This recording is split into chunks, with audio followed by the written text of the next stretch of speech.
Donc, Madame l'ambassadrice, Madame Wafa Bassim. Oui, je suis là. Oui. À quel point vous trouvez que, qu'à travers ce mini-sommet arabe tenu à Riyad, et avant ça, les déclarations pro-arabes lancées par Pedro Sánchez, le Premier ministre espagnol, ont prouvé que l'Égypte a pu réussir à ne pas s'isoler. Plutôt, l'Égypte a pu isoler Israël, a pu isoler Donald Trump par leur proposition de déplacer les Palestiniens hors de leur territoire. Mais c'est-à-dire, l'Égypte a pu avoir un grand succès, une grande réussite en ce qui concerne, le fait de rassembler les voix, que ce soit européennes représentées par les Espagnols ou que ce soit arabes représentées par ce mini-sommet arabe.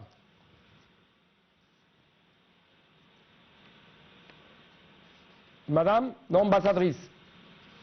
Oui, bon, je ne vous ai pas entendu clairement, mais de ce que j'ai compris, vous voulez parler de la mobilisation diplomatique, politique que l'Égypte est en train de faire sur tous les niveaux pour mobiliser non seulement les ressources arabes, politiques, financières, même techniques pour ce plan, qui n'est pas un plan simple, c'est un plan qui comprend plusieurs facteurs, plusieurs éléments, et où il y aura non seulement des aspects techniques de construction, d'infrastructure, qui est une infrastructure qui a été tout à fait détruite, que ce soit de l'eau, de l'électricité, des maisons, des édifices, des universités, des hôpitaux, des écoles. Non seulement là, mais aussi il y a le gros problème du déploiement des débris qui monte à 80 millions de tonnes. Et là, l'Égypte, à travers les contacts assidus, continuels sur le nouveau présidentiel, vous avez bien montré les activités présidentielles durant une seule semaine et qui sont énormes, de part et d'autre. Ouais. L'Espagne était un point pivotal puisque l'Espagne, c'était Madrid 1, qui avait, si vous vous rappelez, fait le chemin, fait la route pour la première conférence de Madrid qui était sur le processus de paix.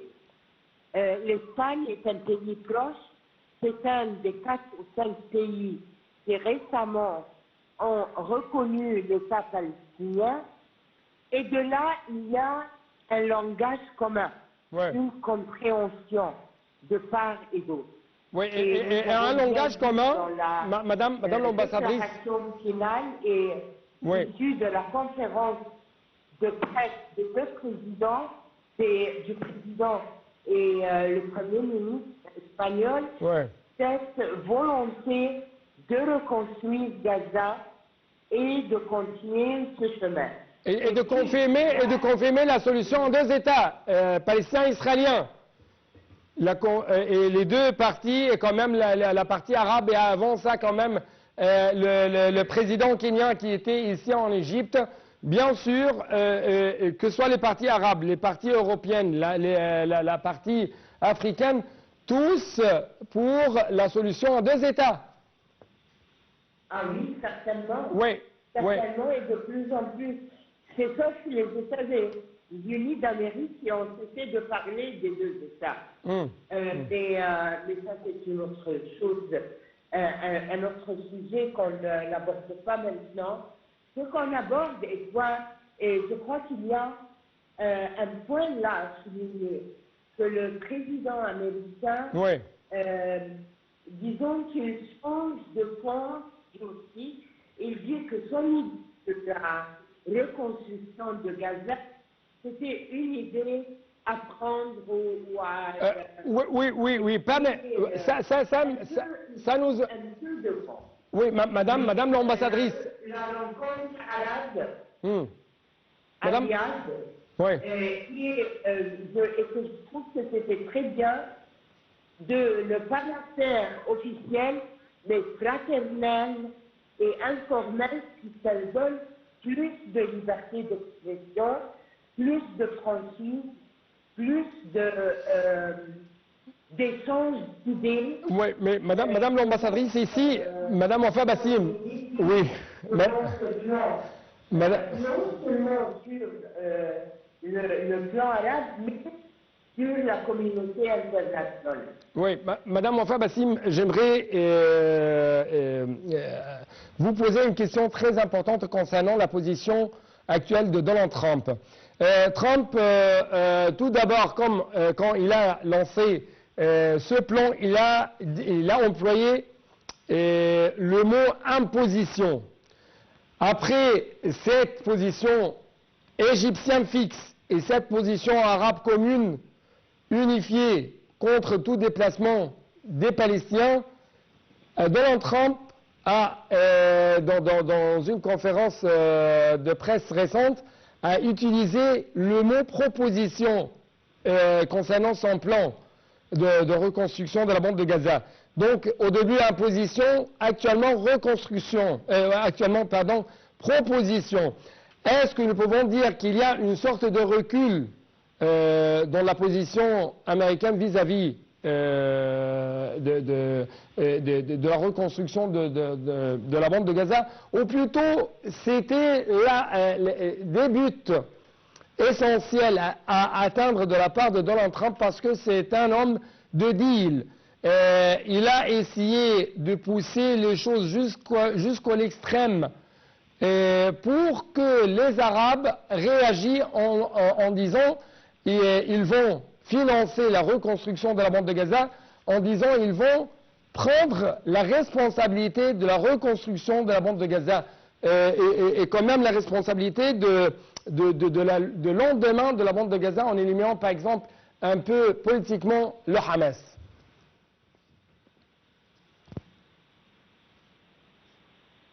Écoutez, j'ai beaucoup de difficultés à la clarté du sens. Mais disons que oui, comme je l'ai dit, le président américain, depuis 2-3 jours, il a changé l'usage de son vocabulaire. Ce n'est plus un plan, ce n'est plus sa volonté, c'est devenu une proposition. Ouais. Tout d'abord, il avait dit que moi, je n'accepterai pas que les choses restent comme telles. Je n'accepterai pas le retour de tous les Palestiniens pendant la reconstruction.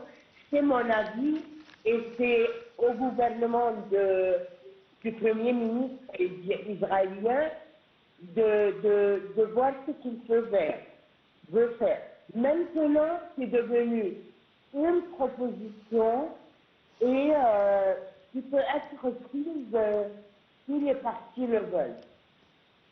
Oui. Quels sont les éléments de ce changement de temps?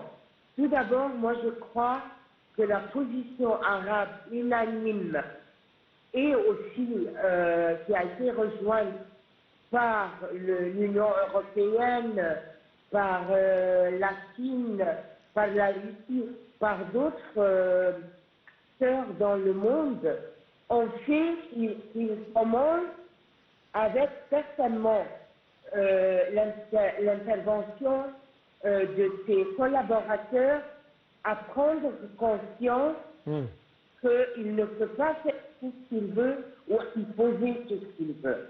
Ouais. D'autre part, n'oublions pas qu'il y a cette espèce d'accord sur les intérêts Oui. qui commencent à clore entre les États-Unis d'Amérique et Oui. la Russie.